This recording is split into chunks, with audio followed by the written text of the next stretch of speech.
వసంత పంచమిని పురస్కరించుకొని ప్రయాగ్రాజ్లోని మహాకుంభమేళాకు భక్తులు పోటెత్తారు. ఈ ఆధ్యాత్మిక వేడుకలో చివరి అమృత స్నానాన్ని ఆచరించేందుకు దేశంలోని వివిధ ప్రాంతాల నుంచి భక్తులు భారీగా తరలివచ్చారు. చలిని కూడా లెక్క చేయకుండా తెల్లవారుజాము నుంచే భక్తులు పుణ్యస్నానాలు ఆచరించారు. మధ్యాహ్నం 12 గంటల వరకు దాదాపు 1,20,00,000 మందికి పైగా భక్తులు అమృత స్నానాలు చేసినట్లు అధికారులు వెల్లడించారు.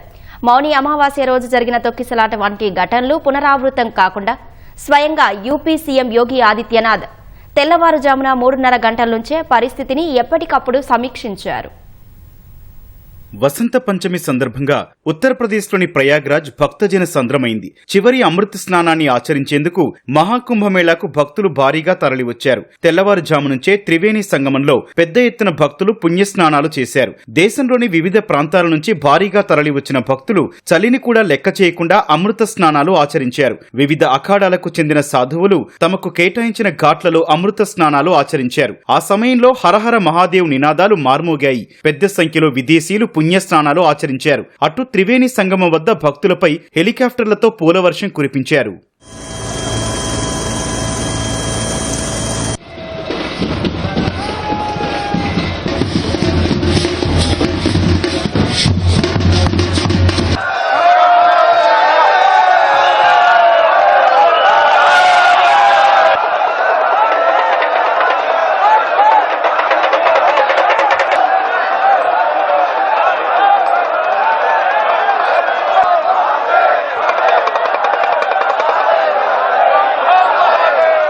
అఖాడాల్లో మొదట శ్రీ పంచాయతీ అఖాడా మహానిర్వాణికి చెందిన సాధువులు అమృత స్నానం ఆచరించారు. ఆ తర్వాత వివిధ అఖాడాలకు చెందిన సన్యాసులు అమృత స్నానం చేశారు. త్రివేణి సంగమం ప్రాంతానికి చేరుకునే ముందు సాధువులు గుర్రాలపై ర్యాలీగా తరలివచ్చారు. వారి మార్గంలోకి సాధారణ భక్తులు చొరబడకుండా ఉండేందుకు పోలీసులు రెండు వైపులా బారికేడ్లు ఏర్పాటు చేశారు. అమృత స్నానం ఆచరించే సమయంలో సాధువులు సన్యాసులు హరహర మహాదేవ్ అంటూ నినదించారు. శివయ్య నామస్మరణతో ఘాట్లన్నీ మార్మోగాయి.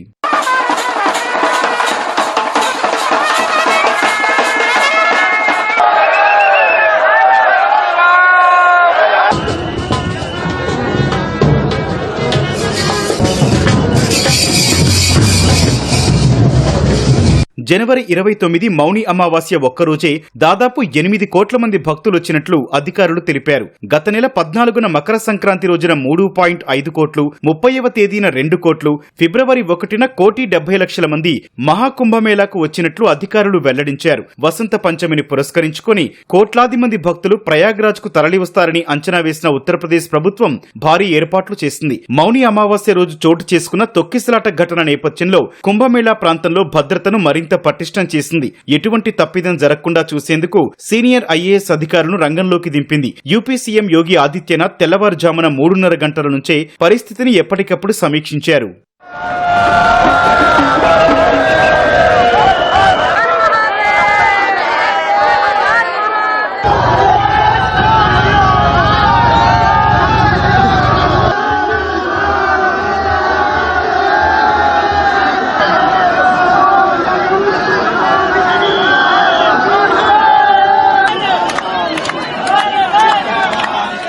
మహాకుంభమేళాలో అమృత స్నాన్ను అత్యంత పవిత్రంగా భావిస్తారు. త్రివేణి సంగమంలో స్నానం చేస్తే పాపాలు పోవటమే కాకుండా మోక్షానికి మార్గం లభిస్తుందని విశ్వసిస్తారు. మహాకుంభమేళాలో మొత్తం 3 అమృత స్నానాలు ఉండగా జనవరి 14న మకర సంక్రాంతి, 29న మౌని అమావాస్య, నేడు వసంత పంచమి సందర్భంగా అవి ముగిశాయి. ఈ 3 అమృత స్నానాలే కాకుండా మరో 3 ప్రధాన స్నానాలున్నాయి. అందులో ఒకటి జనవరి 13న పుష్య పూర్ణిమ నాడు ముగియగా ఈ నెల 12న మాఘ పూర్ణిమ, 26న మహాశివరాత్రి సందర్భంగా మిగిలిన 2 ప్రధాన స్నానాలు జరగాల్సి ఉంది.